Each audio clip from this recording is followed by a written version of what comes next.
Bom dia, caros alunos. Vamos agora aqui dar início à resolução da prova final de Matemática da época especial de 2024. Ora, o nosso primeiro exercício refere-se a provas de probabilidades. Ora, eu, lendo aqui o enunciado, sei que tenho aqui um conjunto de uma turma com 28 alunos, que está dividida em 5 grupos. Então, vamos aqui assinalar já aquilo que é mais importante.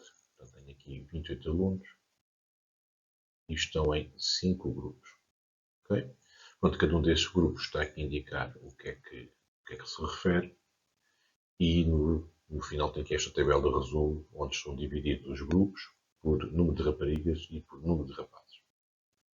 Ora, na primeira opção e como na primeira pergunta, e como está aqui um asterisco, quer dizer que é uma pergunta de resposta obrigatória, então tenho aqui este primeiro exercício em que pretendo que eu assinale com X a opção que representa a probabilidade desse aluno da turma ser uma rapariga no grupo C. Ora, então, como eu quero saber só a probabilidade de uma rapariga, ou de um elemento, de uma única experiência, então aquilo que eu tenho que aplicar é a regra de Laplace. E o que é que ela nos diz? Diz-nos que a probabilidade de um acontecimento qualquer é igual ao número dos casos favoráveis pelo número de casos possíveis. Número de casos possíveis. Ora, então, quantos casos possíveis é que eu, numa extração, dentro desta turma, poderei ter? Ora, se eu tenho aqui 28 alunos, quer dizer que tenho 28 hipóteses. Então quer dizer que o meu número de casos possíveis serão os 28. Para os casos favoráveis, o que é o favorável? O favorável é ser uma rapariga do grupo C. Então vou ao grupo C e tenho lá quantas raparigas? Duas. Então tenho dois casos favoráveis. Dois. Ora, posso tornar isto uma fração irredutível, portanto fica 1 sobre 14, que é a minha opção D. Então aqui na pergunta 1.2, o que eu quero saber são aqui os casos em que eu quero saber a probabilidade em que, quando eu sorteio, e eu vou retirar um elemento rapaz do grupo A e um outro elemento rapaz do grupo D. Eu vou ter que completar aqui na minha tabela de dupla entrada todas as minhas combinações. Então, vou pôr aqui para o grupo A, eu vejo que tenho 2 raparigas e 3 rapazes. Então, vou usar para rapariga aqui esta cor roxo e 3 raparigas e agora 2 rapazes. Raparigas são só 2. Agora, rapazes aqui e aqui. Do D tem 2, 2. Então tem 2 raparigas e tem 2 rapazes. Agora aqui na minha tabela vou ter que ter todas essas mesmas combinações. Então, rapariga, rapariga, rapariga. Aqui faço rapariga, rapariga, rapariga, rapariga, rapariga, rapaz, rapariga, rapaz, rapariga, rapaz, e depois assim sucessivamente. Então aqui tenho também rapariga, rapariga, depois tenho rapariga, rapaz, rapariga nesta linha, e depois colocar os rapazes para estas colunas. Repito o processo exatamente igual. Portanto, aqui é igual, também é igual, é raparigas aqui, rapariga e rapariga, para rapaz, rapaz, rapaz. Aqui é o contrário, primeiro é rapaz, faço por linha, agora faço pela coluna. Portanto, aqui é rapariga, rapariga, mais rapariga, e agora é só rapaz. Rapaz, rapaz, rapaz. E é exatamente igual à anterior, portanto, vou estar aqui para preencher com os rapazes, E agora, aqui é rapariga, também, e agora passa a ser tudo a rapaz.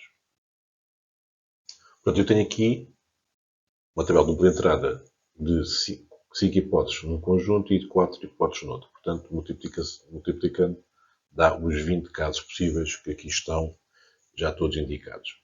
Então, posso estar a colocar aqui que a probabilidade do acontecimento que eu quero, que é retirar um rapaz do grupo A e um rapaz do grupo D, vai ser igual à regra de Laplace, o número de casos possíveis, que já vi que são 20, para os casos favoráveis. O que é ser favorável? Ter o conjunto de um grupo de 2 rapazes. Então, tenho quantos? É aqui. Este meu conjunto aqui. Tenho 2 rapazes. Então, tenho 6. 6. Ou seja, se agora dividir isto por 2, dá 3 sobre 10. E esta é a probabilidade de, num grupo, numa turma, eu retirar de cada um dos grupos um rapaz da turma A e um rapaz do grupo D. Ter atenção que isto eu faço a tabela de dupla entrada porque o sorteio vai ser feito em 2 grupos independentes, o grupo A e o grupo D. Portanto, interessa-me a ordem de quais são os elementos que eu vou retirar. Caso contrário, se a experiência fosse fazer uma equipa de 2 rapazes, mas dentro do mesmo grupo, aí a ordem já não iria interessar. Portanto, a minha tabela iria ficar que ia ser só preenchida de uma metade superior e com todos os casos do meu grupo A, por exemplo. Está bem? Portanto, não façam confusão. Se o sorteio for entre 2 grupos independentes, é uma tabela de dupla entrada completa. Se o sorteio for feito apenas num único grupo, então é só a metade dessa mesma tabela de dupla entrada. Ora, aqui na pergunta número 2, pede-nos para assinalar aqui a opção que representa uma dízima infinita não periódica. Então, uma dízima infinita não periódica é o mesmo do que eu estou a dizer que para me indicar um número que seja irracional. É uma dízima que é infinita, não termina, e se é não periódica, então não quer dizer que não existe nenhum padrão, ela nunca se repete.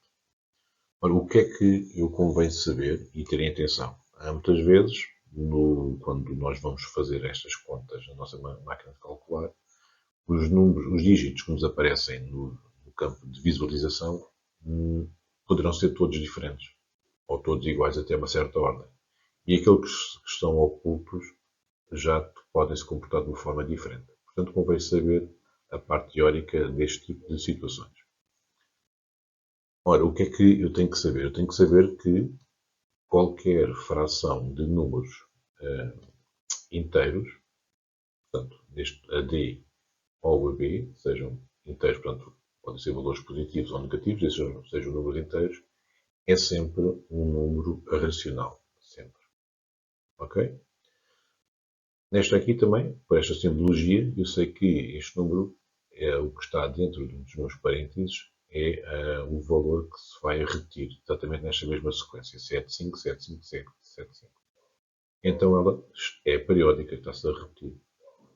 Ora, eu sei à partida, convém eu saber que o raiz de 2 é um número irracional. Portanto, a multiplicação de um número inteiro por um número irracional também é sempre um número irracional.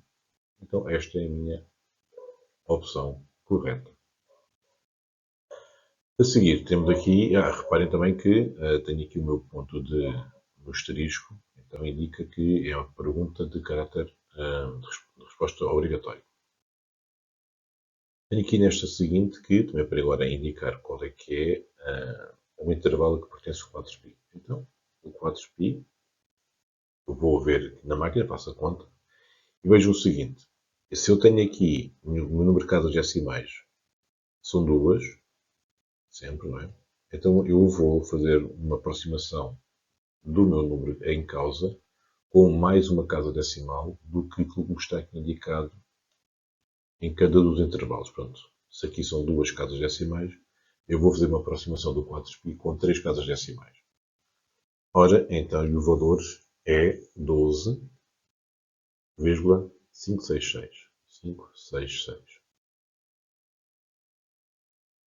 Eu tenho aqui estes vários. Vejam, se cada um destes números termina aqui, então quer dizer que o número seguinte seria um zero. Certo? Portanto, seria 540, 550, 560, 570, 550, 560 e aqui 70, 80. Ter atenção aqui aos intervalos. Cada um dos intervalos está aberto à esquerda e à direita, portanto, cada um destes números não pertence ao intervalo, é logo o seguinte. Mas vejam, voltando aqui ao assunto, se eu tenho aqui 3 casas decimais, eu já coloquei cada uma destas dízimas com 3 casas decimais, torna-se muito mais simples de fazer esta comparação. Portanto, o intervalo tem que ser menor do que 566 e maior que 566. Portanto, qual é que é a opção que aí está? Vejam, este aqui está antes, correto? Portanto, está fora do meu intervalo. Aqui, a mesma coisa. 555 é 550, só está 566, portanto, mas não pode ser aqui, tem que ser superior a este. Então está neste aqui. 560, vejam, agora fazer aqui 560, 570, e este número está onde? 566. 566. Então pertence aqui a este intervalo. Portanto, a resposta correta é a C.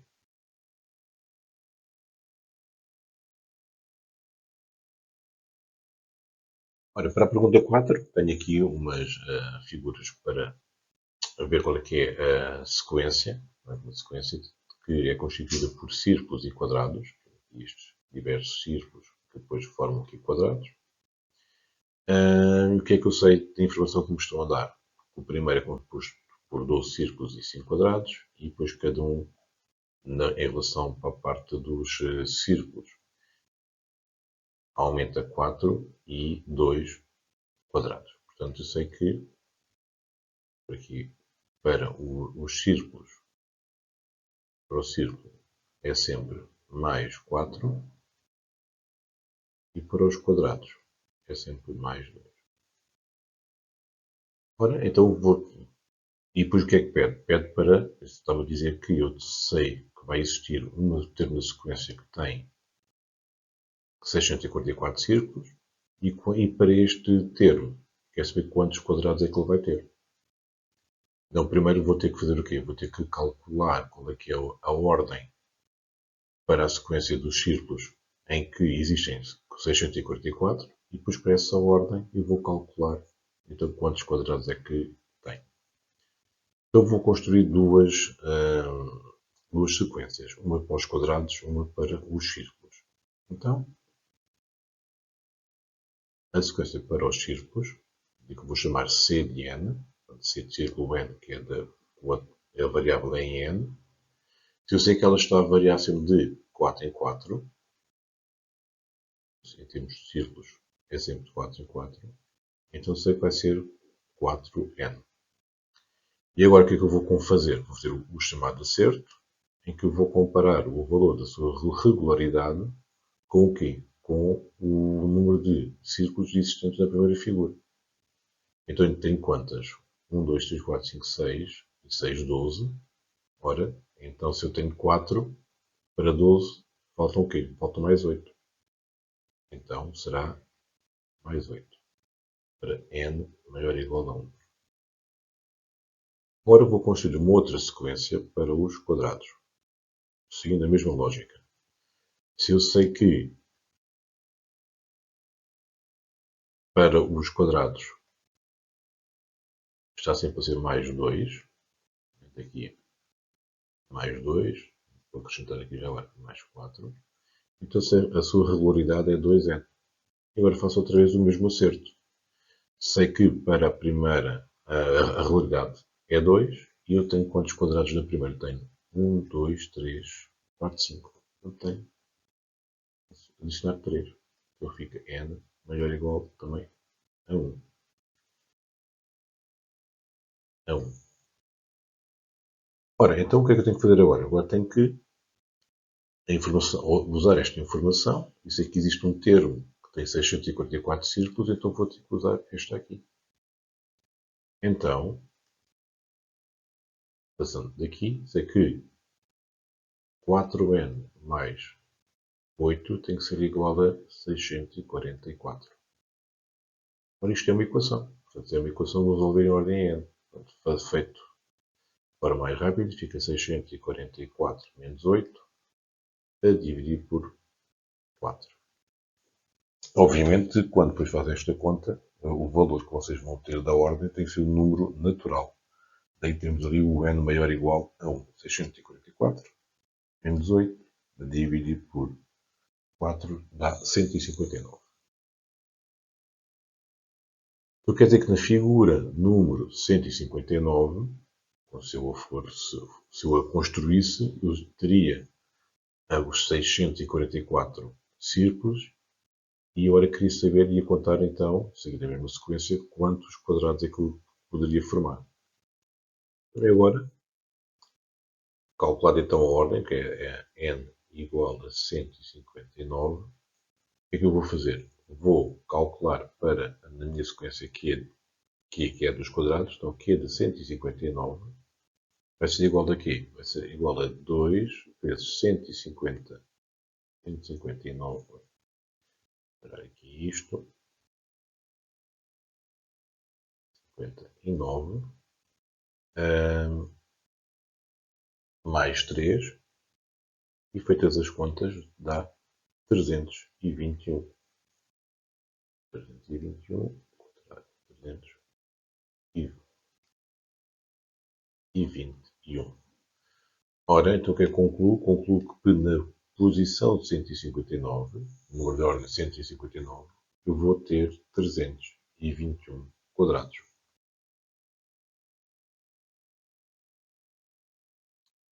Ora, no exercício 5, que também é de resposta obrigatória, exercício também de seleção, coordenação, vou ter que, perante esta inequação, numerá-la, então, quais são os passos que eu vou ter que executar desde a inequação até a apresentação do conjunto de solução, onde já tenho de 1 a 7.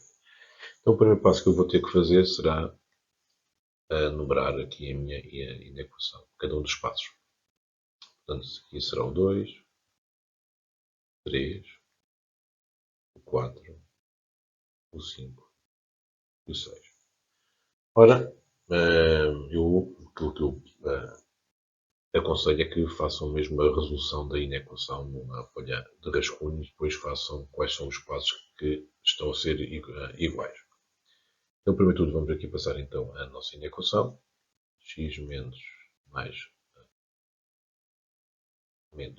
7 meios menos x sobre 5 menor ou igual menos x sobre 10 mais 4.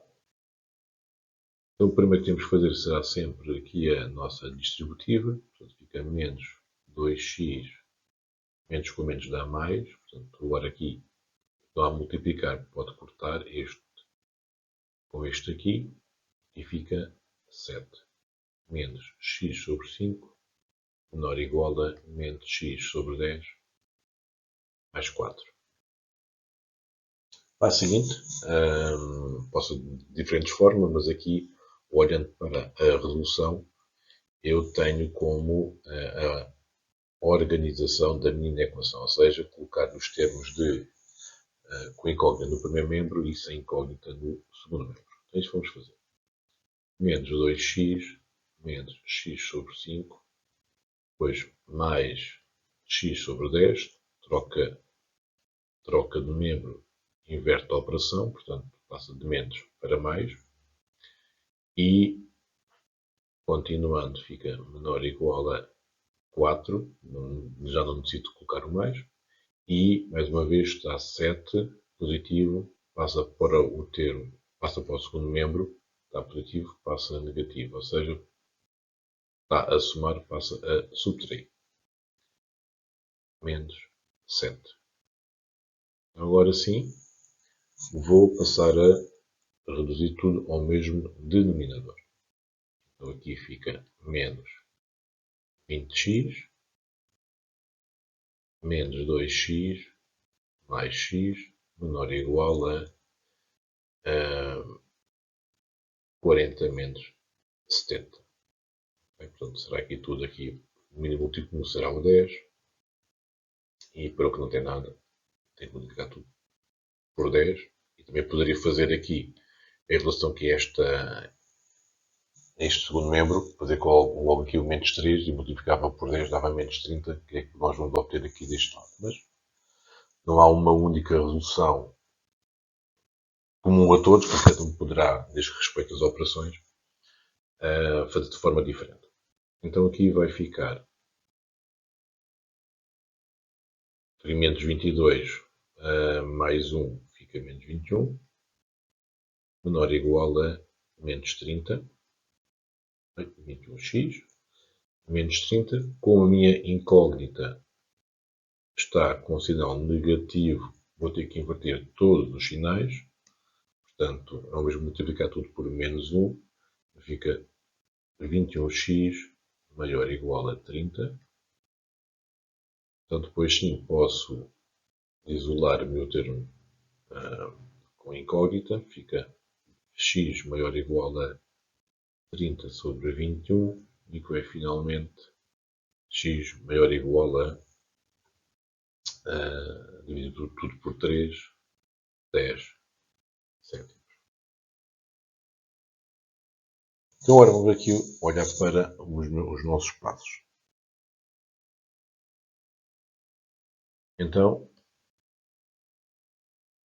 que é que eu tenho aqui em primeiro lugar? Tenho aqui o desembaraçar de parênteses.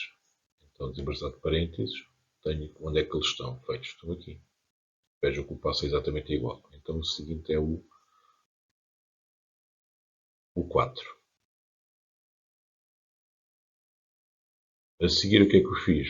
Arrumei a minha inequação, ou seja, coloquei no primeiro membro os termos semelhantes, com incógnita, e no segundo membro os termos independentes.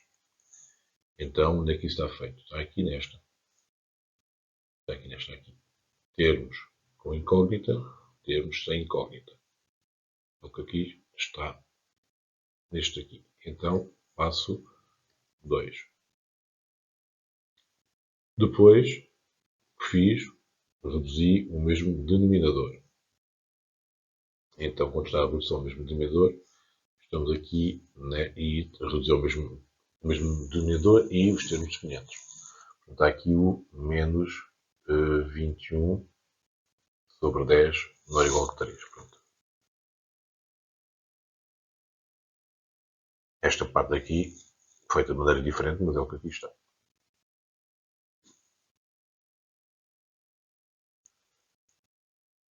Ora, então aqui é o meu 3. A seguir, o que é que eu vi? Vi que inverti a minha equação e ficou então aqui com 30 sobre 21, portanto aqui será o 6 e finalmente será o 5. Portanto, aquilo que eu aconselho é fazerem a equação e depois verem quais são os espaços onde estão. De uma forma menos matemática e menos correta, mas poderá também ajudar, vão vendo um passo para o outro que vamos sempre ficando cada vez com menos termos na nossa inequação. Portanto, está sempre a reduzir. Ou fica igual ou está a reduzir. Portanto, e do que o contrário. Poderá ser uma forma de ir validando os passos que nós estamos a fazer. Nesta pergunta 6, também de caráter obrigatório, então quero que me assinale aqui qual é que é a opção do conjunto de solução para esta equação. Ora, equação do segundo grau, que tenho aqui uma incógnita elevado a 2, e depois aqui o meu termo independente. Ora, quando eu tenho uma equação de segundo grau incompleta, portanto, a equação completa é da forma ax² mais bx mais c igual a 0, portanto, eu tenho que ter o termo de segundo grau, termo de primeiro grau e o termo de grau 0, ou seja, o termo independente. Então, aqui neste exercício, o que é que nós não temos? O que não temos é o termo de grau 1. Portanto, não temos esta situação aqui. Quando não temos, há duas formas de poder resolver. Ou de uma forma, entre aspas, mais direta, como se fosse uma equação, passagem logo do termo independente para o segundo membro, ou então através de resolução de outra forma que eu vou explicar já de seguida. Então, o primeiro método será de resolução de equação. Eu vou pôr aqui, entre aspas, direta. Então, vamos ver. X ao quadrado menos 25 é igual a zero. Então, vou encarar isto como fosse, entre aspas, uma equação do primeiro grau. Portanto, tenho aqui a minha incógnita. Tenho aqui o termo independente. Vou passá-la para o segundo membro. X ao quadrado igual a 25. Então, quer dizer que isto funciona de operações inversas. Todas as equações e inequações funcionam com.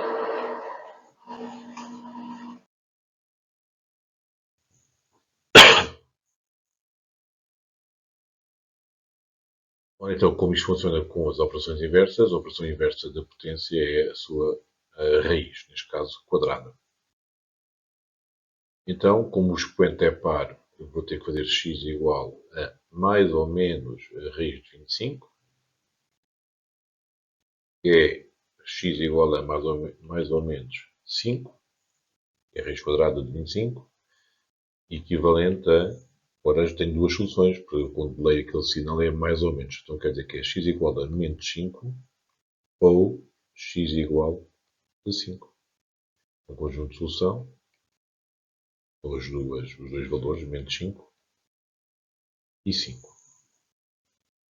Uma outra forma é se quando estou a olhar e vejo então que eu estou perante um caso notável.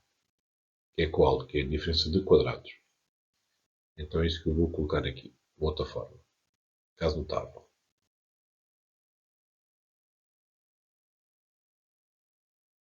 Vamos por igual. X ao quadrado menos 25 é igual a 0. Também é a diferença de quadrados.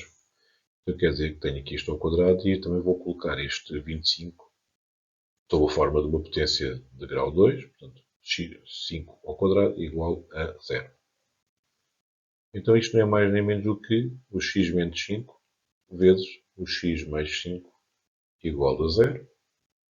Agora, pela lei do anulamento do produto, tenho aqui este fator igual a 0, ou então terá que ser este fator igual a 0.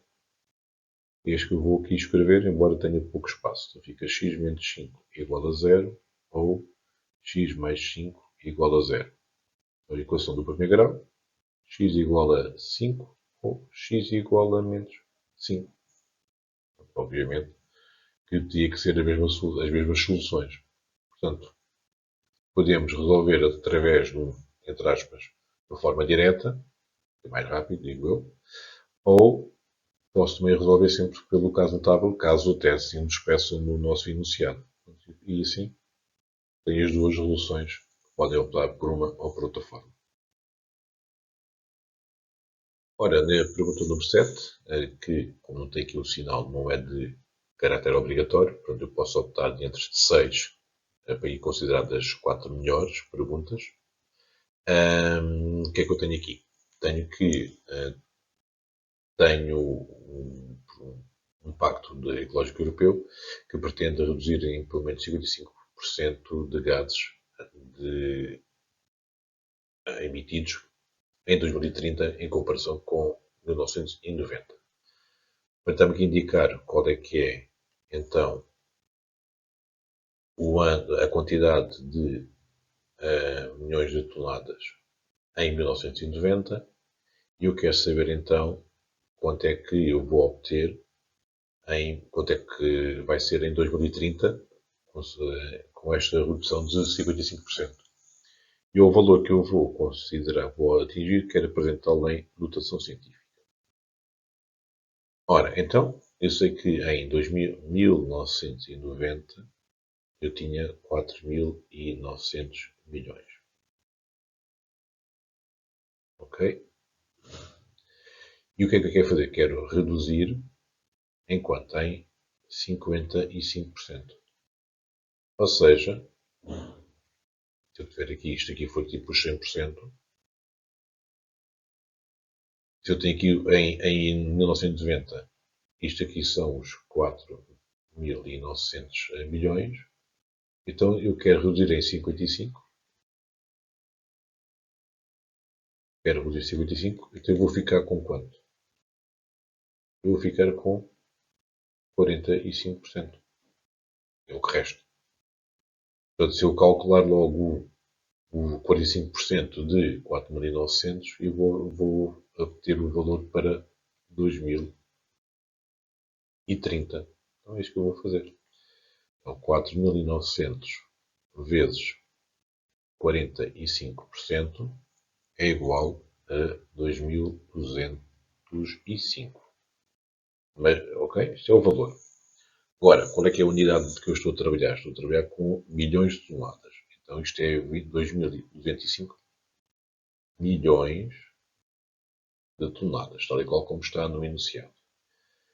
Agora, o que é que falta fazer? Eu tenho que transformar este número em notação científica. Portanto, a notação científica está sempre em unidades, não está em milhões.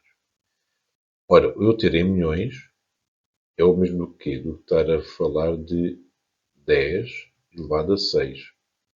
Vou dar aqui uma nota. Se for milhares, eu estou a falar de 10 elevado a 3, que é o que é 1000. Se eu falar de milhões, estou a falar de 10 elevado a 100. 6. Então é milhão. 6 zeros. Se for 1000 milhões,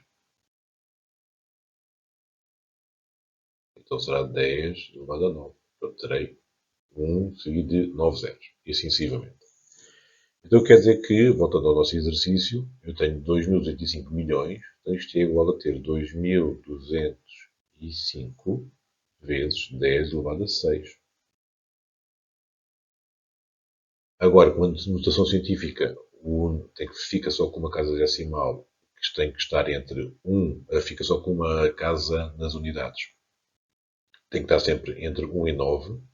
Eu vou ter que colocar a minha vírgula aqui. Então eu tenho que andar quantos? 1, 2, 3. Então tem que aumentar 3 unidades aqui. Então fica 2,205 vezes 10 elevado a 9. Reparem para não se enganar, é ver qual é a relação entre o expoente com o número. Vejam, se eu tinha aqui originalmente 2.205 e agora vai ter que ficar 2. Então o número, se eu olhar só para esta parte aqui, o número diminuiu. Passou de 2.205 para 2.205. Então, se ele diminuiu, para compensar, o expoente tem que aumentar. Portanto, se aqui tinha 10 elevado a 6, para compensar a diminuição, entre aspas, do número, vou ter que aumentar o número do expoente. De 3 em 3 unidades. Passa de 6 para 9. Então, este é o... Escrever aqui, para não haver confusões, 2,205 vezes 10 elevado a 9. Esta é a resposta final.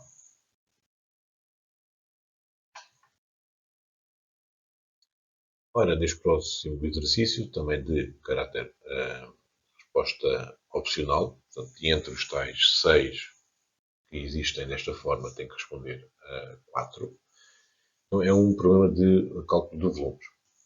Ora, vamos ver que aquilo que nos pede, já vamos aqui olhar para os nossos dados, aquilo que eu quero calcular é o volume do tronco do plano, ou seja, é a parte aqui que está mais a cinzento escuro, esta parte aqui. Ora, o que é que temos que perceber? Sempre que eu estiver a querer calcular volumes de troncos, seja de um cone ou de um cilindro, de uma pirâmide ou de um prisma, o método de resolução é sempre o mesmo. E que método é esse? Portanto, tem que calcular o quê? Se eu quero calcular só esta parte aqui de baixo, que é o tal tronco, eu vou ter que calcular o volume sempre do meu sólido original, maior, e retirar-lhe a parte do topo, ok? Para ficar só com esta parte em baixo. Então, isto quer dizer que o volume do tronco é igual a quê? Ao volume do cone maior menos o volume do cone menor. Eu por aqui vou fazer os cálculos auxiliares.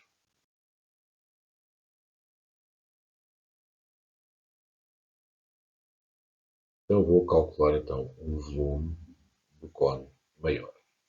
Então a fórmula é 1/3 da área da base vezes a altura. E vejam já agora também que sempre que o nosso sólido terminar no vértice, é sempre 1/3, seja um cone ou seja uma pirâmide. Para cones e pirâmides é sempre 1/3 da área da base vezes a altura. Esta parte aqui permanece sempre igual. Se for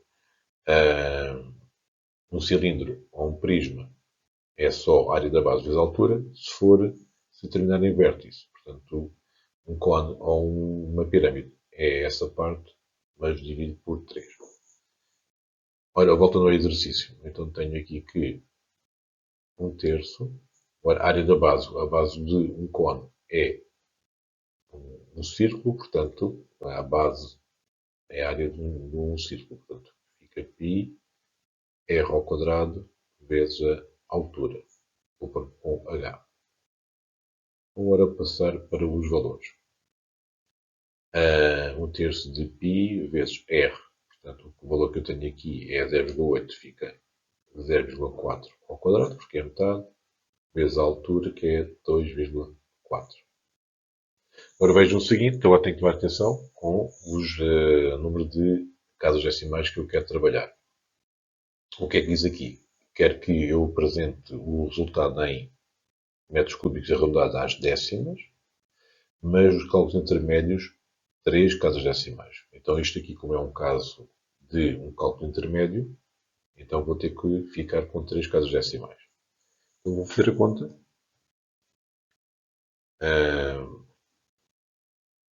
Π vezes 0,4 ao quadrado vezes 2,4 a dividir por 3. Ora, então dá por aqui 0,42 metros cúbicos. Ok? Está para aqui. Agora vou calcular. Já posso por aqui.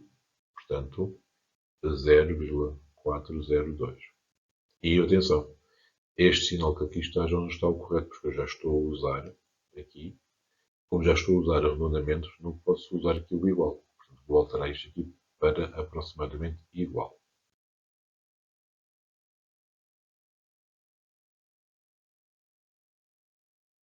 Então, vou agora para o volume do cilindro menor. Outra vez 1/3 da área da base vezes a altura. Então é 1/3 vezes π vezes o R é 0,5 a dividir por 2, portanto 0,25. 0,25 ao quadrado vezes agora a altura. Então, a altura que eu quero é esta aqui. Se eu quero saber esta altura aqui, daqui a aqui, portanto, terá os 2,4, vou ter que retirar 0,9. Então vou ficar com 1,5. Então, 1,5. Aproximadamente igual a, feitas as contas, π vezes 0,25 quadrado vezes 1,5. Igual a dividir por 3. Isto dá 0,098 cúbicos. Então, agora, menos 0,098. Estão feitas as contas. Ponto 402 menos ponto 098 igual a 0,3 304. E agora, como eu quero que a resposta seja às décimas, portanto, uma única casa decimal, vou dar a resposta final. 0,3 metros cúbicos. Está respondido. O próximo exercício é sobre medidas de tendência central, portanto, aqui para o cálculo da nossa mediana. Ora, o que é que eu tenho? Tenho aqui este conjunto aqui de valores, uma tabela, e sei que em relação a este valor K, eu sei que está situado entre 9 e 18. Portanto, e sei que a mediana deste conjunto todo é 11.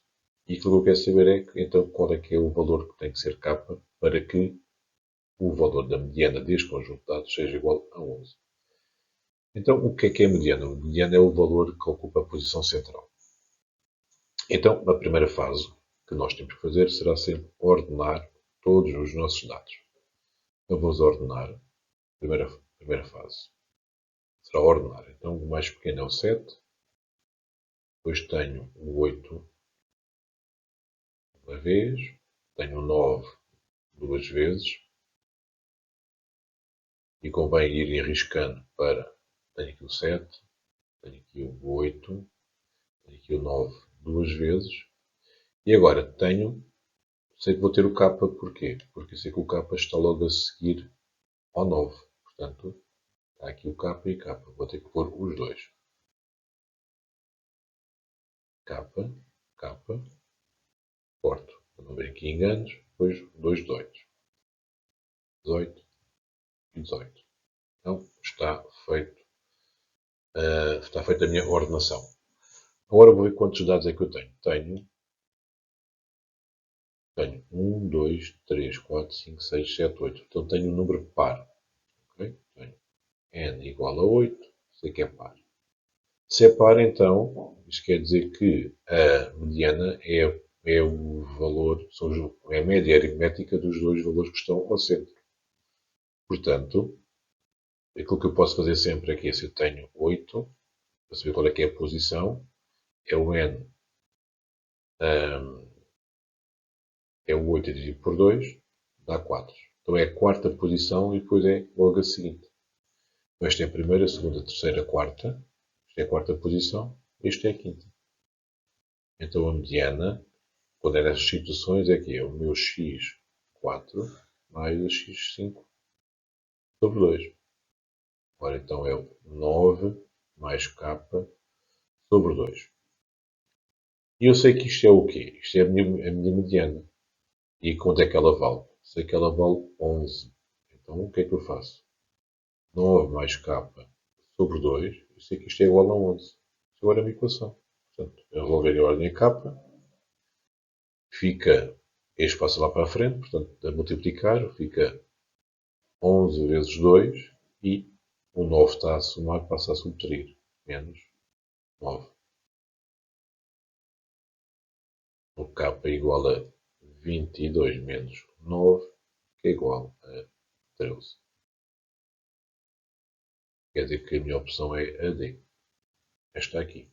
E vejam que o valor de k realmente está entre 9 e 18.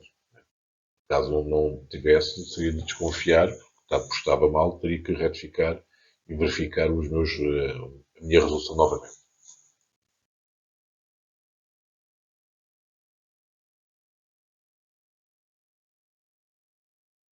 Ora, aqui passando para o exercício número 10, também de resposta obrigatória, tem aqui uma função que diz que é linear, uma função afim, que passa do ponto 0,7 e no 4,9, e tem uma função g, uma função de inversamente proporcional, que passa aqui por este ponto 2, e qual é que será este ponto aqui, que é denominado ponto C.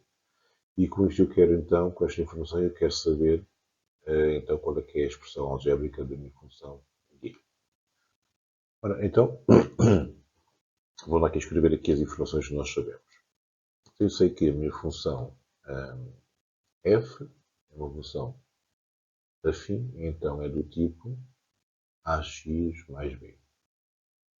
E a minha função de proporcionalidade inversa é uma função de tipo g de x igual a k sobre x. K é a constante de proporcionalidade.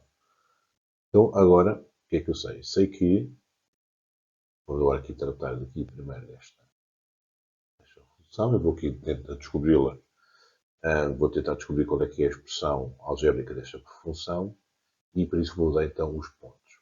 O ponto A de coordenadas 0, 7 e o ponto B de coordenadas 4, 9. Então, vou descobrir primeiro aqui este valor de A, que é o declive, portanto é aqui este valor aqui, portanto quando entra aqui uma unidade, quando é que ela aqui sobe, neste caso ela é crescente. Então como é que se determina? Então sei que o meu A é igual ao quê? Ao meu xb menos yb menos ya sobre xb menos xa. Okay? As coordenadas em y e as coordenadas em x, exatamente pela mesma ordem. Portanto, se eu coloquei aqui b em primeiro lugar, aqui tem que ser b em primeiro lugar também. Agora vou substituir. Então fica a coordenada em y de b é 9 menos 7 sobre 4 menos 0. Isto dá igual a 2 quartos, que é metade, 0,5. Então quer dizer que a minha função agora, já sei que o meu A, este A aqui, é o quê? É 0,5. Ora, então, e o que é o meu B? O meu B é o ponto, é a ordenada da origem, ou seja, qual é que é o ponto que corta o meu eixo do y quando o meu x é igual a 0. Sei que o B vai ser igual a 7. B igual a 7. Então, já tenho todas as informações aqui. B igual a 7. Então, isso vou pôr que f de x é igual a 0,5 x mais 7. Vamos então agora supor que eu não sabia qual é que é esta coordenada. Okay? E eu queria que não sabia qual é a coordenada do ponto B, da ordenada na origem, mas eu queria de todas as formas escrever e descobrir aqui qual é que é a expressão analítica da minha função f. Então, para isso, eu ia escolher um dos pontos, não interessa se era o A, se era o B, e podia calcular a mesma. Então, vou escolher o meu ponto B. Então, para o ponto B. 4, 9. E com isto eu quero descobrir qual é que é o valor de B. Então, vou substituir na minha função f com a informação que eu já tenho. Então, quer dizer que f de 4 é igual a quê? A 0,5 vezes 4 mais b, que é aquilo que eu quero descobrir. Quanto é que é o f de 4? Eu sei que f de 4 que é aqui o valor em y, é 9. Então vai ficar 9 igual a 2 mais b. Isso quer dizer que b é igual a 9 menos 2 igual a 7. Seria uma forma de eu descobrir, caso eu não tivesse aqui o gráfico que indicasse qual é que era a coordenada do ponto do parâmetro B. Está aqui. Então, voltando aqui ao nosso exercício propriamente dito, tenho aqui a minha função f de x igual a 0,5x mais 7. Agora, o que é que eu sei? Eu sei que quando... Não se esqueça que eu quero escrever a função analítica de G, está bem? Função analítica de G. Então, o que é que eu sei? Sei que para x igual a 2, as duas funções interceptam-se. Então, eu vou usar essa informação. Quer dizer, para sei que g de x é igual a f de x, quando acontece o quê? Quando o x é igual a 2. Então quer dizer que g de 2 é igual a f de 2. Então quanto é que é g de 2? G de 2 é eu ir aqui à minha função geral e substituir o x por 2. Então fica k sobre 2 igual, agora vou à função x e à função f e vou substituir por f2. Então fica 0,5 vezes 2 mais 7. Então daqui o que é que vem? Vem k igual. Vejam, aqui a metade de 2 é 1, portanto 1 mais 7 faz 8 e fica o 4, o 2 está dividido, passa a multiplicar pelo 8, fica logo 16. Ora, então se eu tenho aqui já o meu valor de k, o que é que isso faz? Faz com que eu consiga escrever qual é que é a expressão analítica da minha função g. Agora basta substituir o k pelo valor aqui descoberto e tenho a minha função. G de x igual a 16 sobre x. A opção correta é esta aqui. Reparem que quer o a, quer o b é uma função quê? Uma função linear. Está bem? É uma função linear. Portanto, é só multiplicar o coeficiente pela minha incógnita, pela minha variável. Portanto, são funções lineares. Estas aqui é o coeficiente a dividir pela minha variável. São funções de proporcionalidade inversa.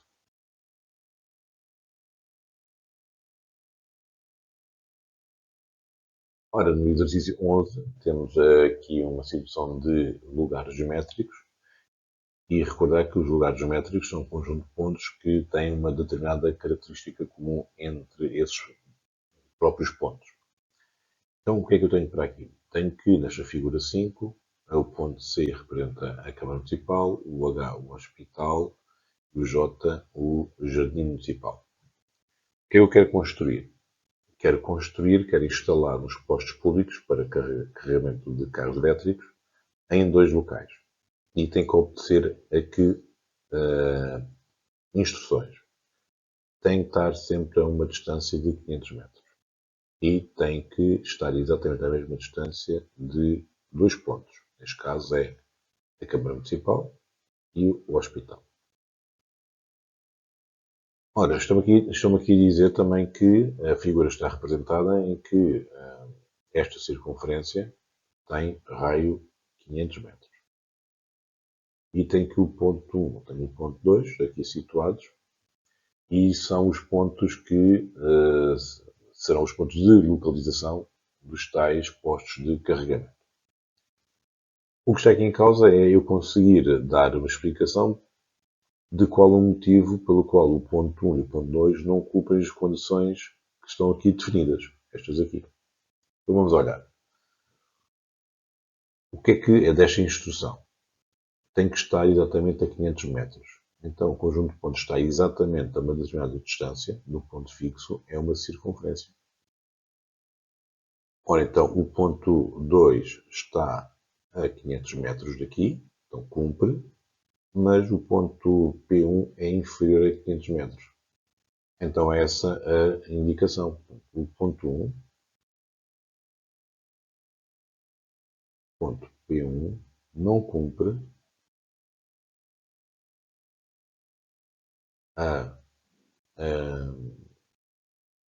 aqui poder a razão, aqui por aqui o valor, portanto não cumpre a indicação, por aqui 1 e aqui 2.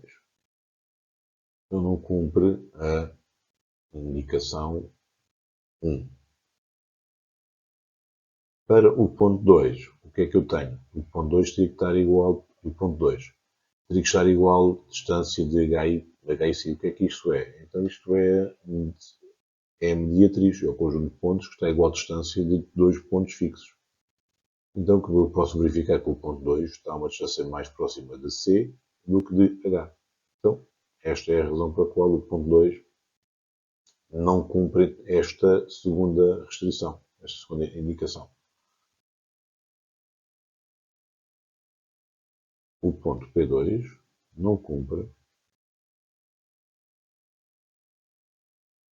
a indicação 2. Esta distância entre P1 e J é inferior a 500. Esta aqui, a distância entre o H e C é inferior, é diferente, aqui estou corretamente, a distância entre H e P2 é diferente à distância de C e P2. Eles teriam que ser iguais.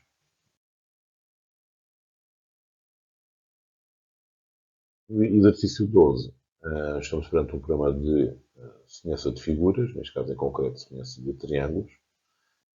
Ora bem, então tenho aqui este meu triângulo ABC e tenho este aqui o CDE. Aqui as medidas dos segmentos da reta BE é 5 e EC3, o DCA, e aquilo que eu quero é calcular a distância de sei que o CD vale A, e eu quero então indicar qual é que é a expressão que, em função de A, do parâmetro A, eu consigo saber qual é que é o valor do comprimento de segmento da reta AC. AC, daqui a aqui. É isso que eu quero saber, então, este comprimento aqui. Ok? Então, o que é que eu tenho que recordar? Tenho que recordar, então, os critérios de semelhança de triângulos. Então, tenho deles, que é que nós vamos aqui usar, que é o critério AA. E porquê é que eu vou usar este? Então, vamos ver. O meu triângulo ACB e o DCE têm ambos, partilham o mesmo vértice, C. Logo, então, se é o mesmo vértice, obviamente vão ter a mesma amplitude. Outra, que é, eu sei que estas duas retas, AB e DE, são paralelas. Então, qualquer reta que as intercepte, uma secante, esta ou esta, os seus ângulos correspondentes, este ângulo é correspondente com este, exatamente o mesmo. Então, por isso, também considerar este aqui é correspondente com este e tem então também exatamente a mesma amplitude. Então já tenho dois ângulos iguais, então quer dizer que pelo critério AA, os triângulos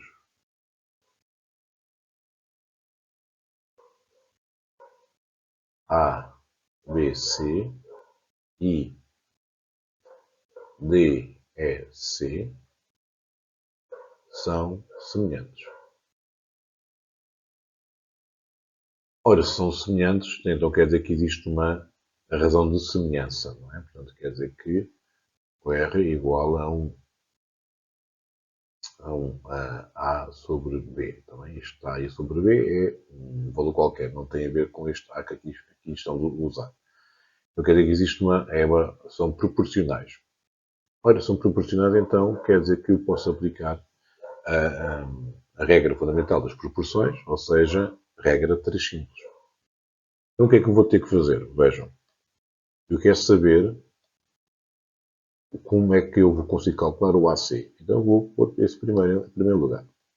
Então, AC, ou seja, o AC é este grande. Então, este lado do triângulo maior está para este lado BC é o maior, porque tem que ter medidas. Então, BC, assim como os lados que são correspondentes, portanto, deste aqui é igual para DC, está para, vejam, se é o BC, então agora qual é o EC.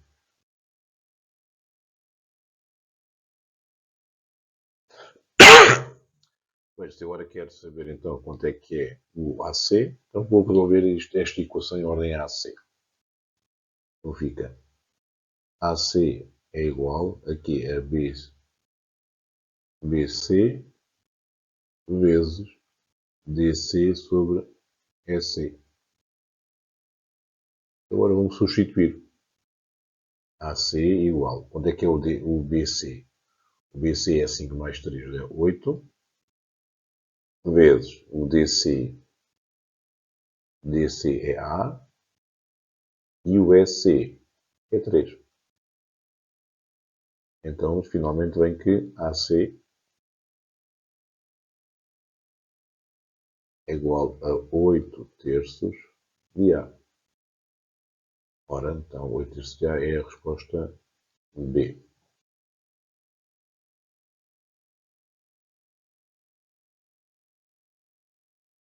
Ora, para o exercício 13, também de resposta obrigatória, temos aqui um problema de trigonometria. Ora, passando aqui à frente desta primeira parte introdutória, vamos cingir aquilo que é importante para a nossa resolução do exercício. Ora, sei que o meu triângulo é retângulo, em B, no comprimento de segmento da reta AB é 100 metros e o ângulo BAC é de 39 graus. O que é que eu quero calcular? Quero calcular BC, ou seja, quero calcular isto. Okay? O que é que também tenho que ter aqui atenção? Na minha resposta é arredondada às unidades e casos, cálculos intermédios, 2 unidades. Eu tenho que respeitar aqui estas duas situações. Ora, para qualquer problema de trigonometria, aconselho sempre a verificar aquela situação do soco à toa, portanto, estou à toa, em que estas primeiras letras de cada uma delas é em relação à razão trigonométrica, seno, seno, tangente, e agora aqui as outras duas letras, portanto, é o oposto, hipotenusa, adjacente, hipotenusa, oposto, adjacente. Então, isto aqui ajuda-me bastante aqui a selecionar qual é que é a razão trigonométrica a utilizar. Então vejam, relativamente aqui ao ângulo que eu estou aqui a aplicar, que é o ângulo BAC, 39 graus, o que é que eu sei? Conheço este meu cateto adjacente. Okay? Então, cateto adjacente. Cateto adjacente, o que é que tem o A? Tem este e tem este. E o que é que eu quero conhecer? BC, o que é que ele é em relação ao ângulo de vértice A? É o oposto. Vejam o oposto porque está aqui em frente. Então, se é o oposto, então agora vou fazer a mesma coisa. O oposto. Este é o oposto, este é o oposto. Este aqui já tem aqui com duas informações, então sei que o que eu vou utilizar terá que ser a tangente. Então, a tangente do ângulo é igual ao quê? Ao cateto oposto sobre o cateto adjacente. Ora, aqui para o nosso exercício, a tangente de 39 graus é igual a quê? É igual ao comprimento de segmento de reta BC sobre o AB. Ora, se eu quero saber BC, então quer dizer que o AB que está a dividir vai ter que passar para o outro lado a multiplicar. Então BC é igual a tangente de 39 graus vezes AB. Mais uma vez, BC, comprimento de segmento reta BC, igual a tangente de 39 graus vezes o AB, que é 100. E agora vou já dar aqui a resposta. Vou clicar aqui na máquina, tenho que ter a certeza que ela está em graus, portanto tenho que ter a letra G se for essa informação que ela nos dá. Então, 100 vezes tangente de 39. Então, eu para poder usar, quero a resposta final às unidades, portanto isto aqui dá 80, aqui esta parte, 80,978. Agora, como eu quero as unidades, vejo aqui a primeira casa decimal é maior que 5, então terá que vir BC aproximadamente igual a 81 metros.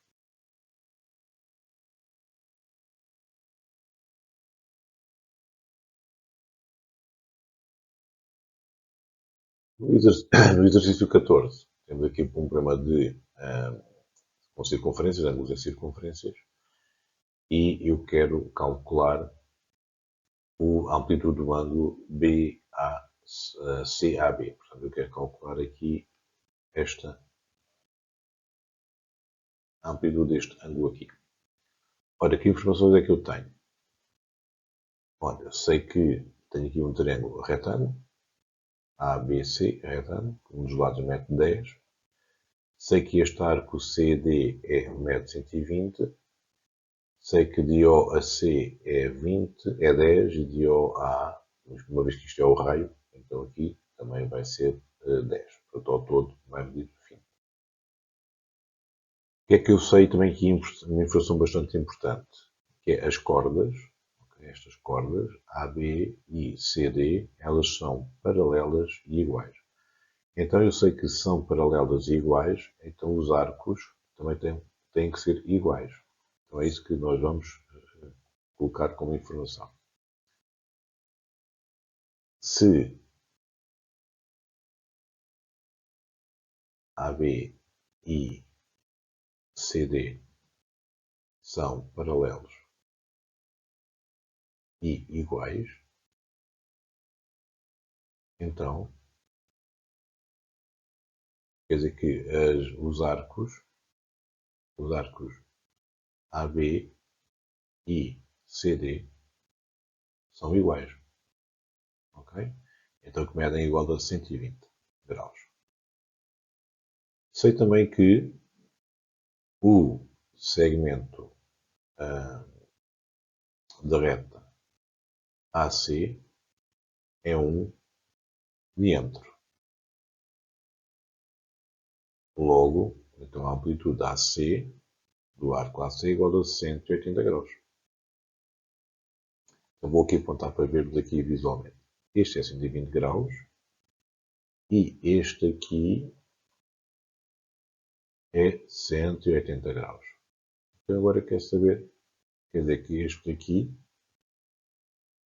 tem que ser quanto? Tem que ser 60.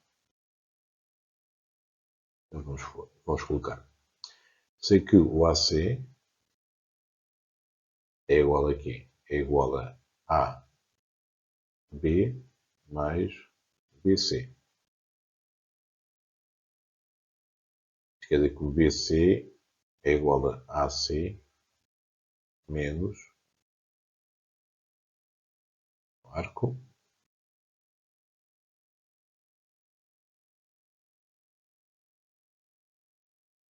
AB. Então quer dizer que isto é igual a 180 menos 120 igual a 60. Então este arco aqui é 60. Ora, então, mas o que é que eu quero calcular este ângulo aqui? O que é este ângulo em relação a este arco? É um ângulo inscrito. Então, se é ângulo inscrito, eu sei que a amplitude desse ângulo é metade da amplitude do arco que lhe corresponde. Então, finalmente, o que é que vem? Vem que a amplitude do ângulo A a B, B A, eu vou pôr aqui pela ordem que nos estão aqui a indicar, CAB é igual à amplitude do arco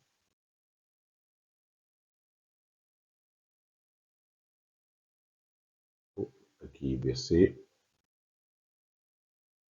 sobre 2. Quer dizer que é 60 sobre 2 é igual a 30 graus. Então, já calculado. Tenho que pôr aqui a indicação CAB é um ângulo inscrito.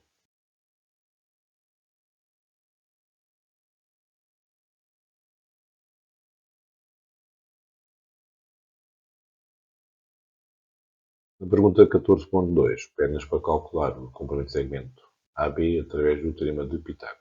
Portanto, quer saber quanto é que mede este lado. Ora, então, o que é que eu sabia anteriormente? Sabia que isto é um raio, portanto mede 10, este aqui mede 10, portanto ao todo o AC terá que medir 20. Okay? Então, aplicando o teorema de Pitágoras, o que é que eu tenho?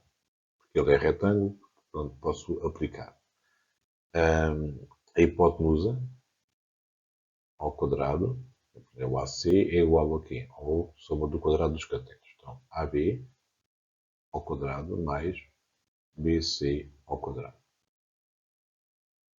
Então, o AC é 20 ao quadrado é igual a AB, aquilo que eu quero descobrir, mais 10 ao quadrado. Fica AB ao quadrado é igual a 400, que é o 20 ao quadrado, menos 100, que é o 10 ao quadrado. Então, AB ao quadrado é igual a 300, mas finalmente que AB é igual a raiz quadrada positiva de 300. Porquê? Porque é uma distância, o AB é maior que zero, eu tenho que pôr essa informação, e eu quero indicar esse resultado às centésimas. Então, vou calcular a raiz de 300 e é 17,320.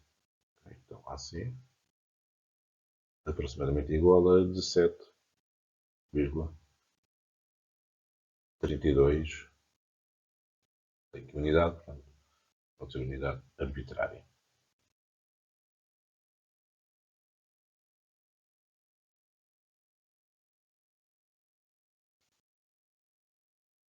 Neste penúltimo exercício, tenho aqui um exercício que me remete para os casos notáveis.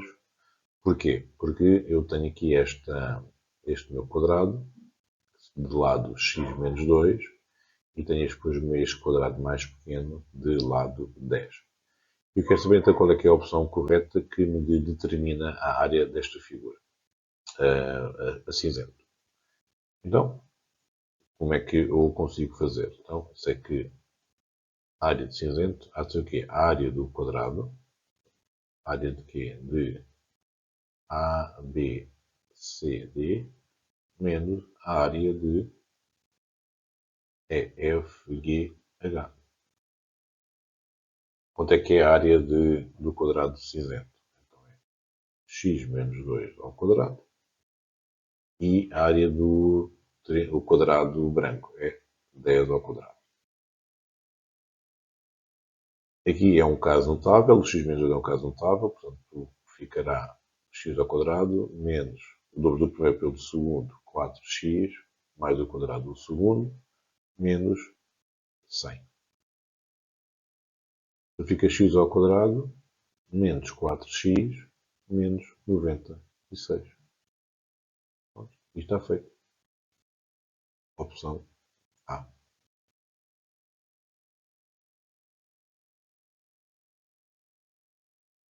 Neste último exercício, então temos aqui um quadro um gráfico para nós interpretarmos aqui algumas afirmações que nos colocam e que já nos estão a indicar que existem três que são verdadeiras, e são essas que eu vou ter que assinalar.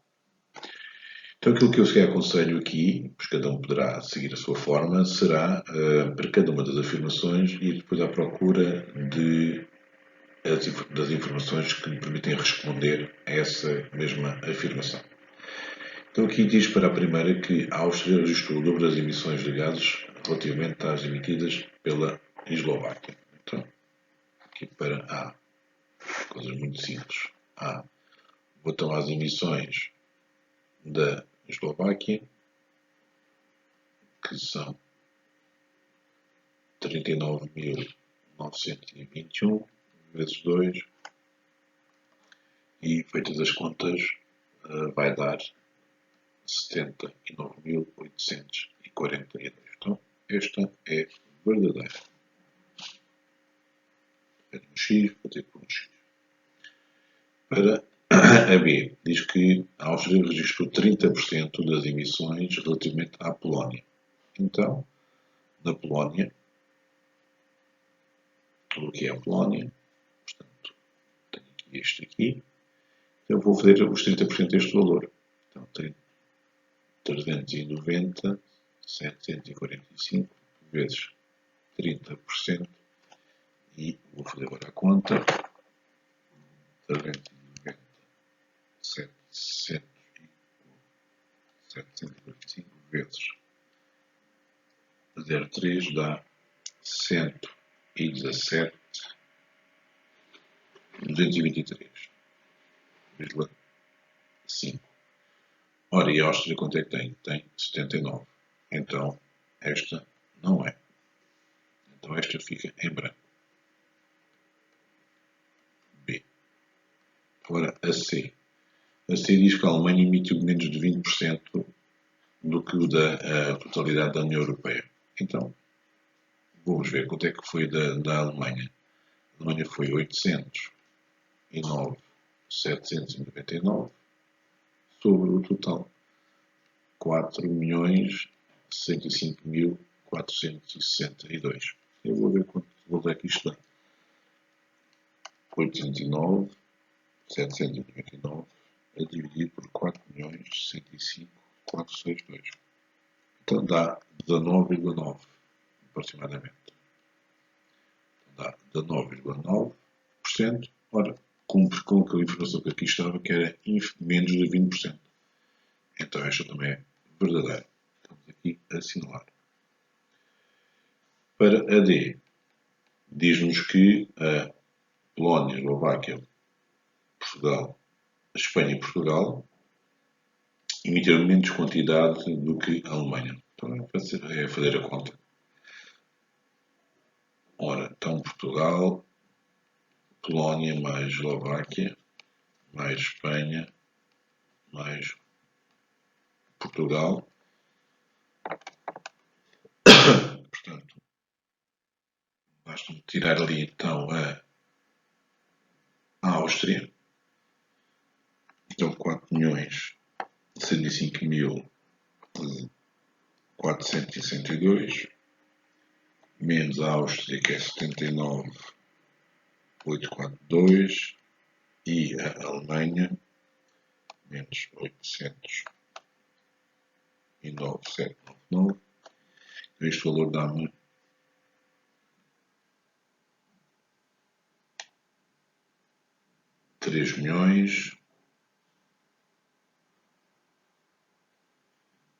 3.175.820. Isto é o conjunto. E a Alemanha está aqui, né? Portanto, é claramente superior. Portanto, esta aqui também está falsa.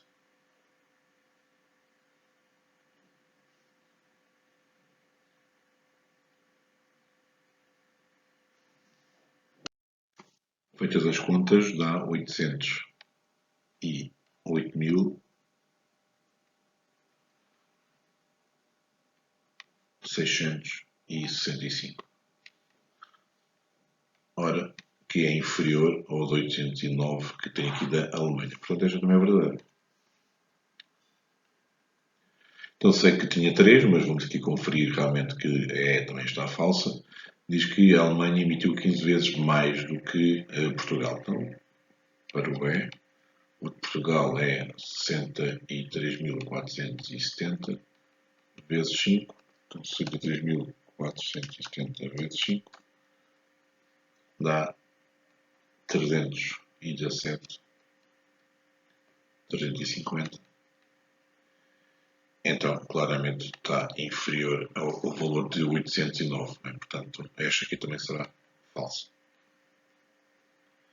Bom, e assim terminamos a resolução da nossa prova prova final de matemática. Espero que façam um bom trabalho.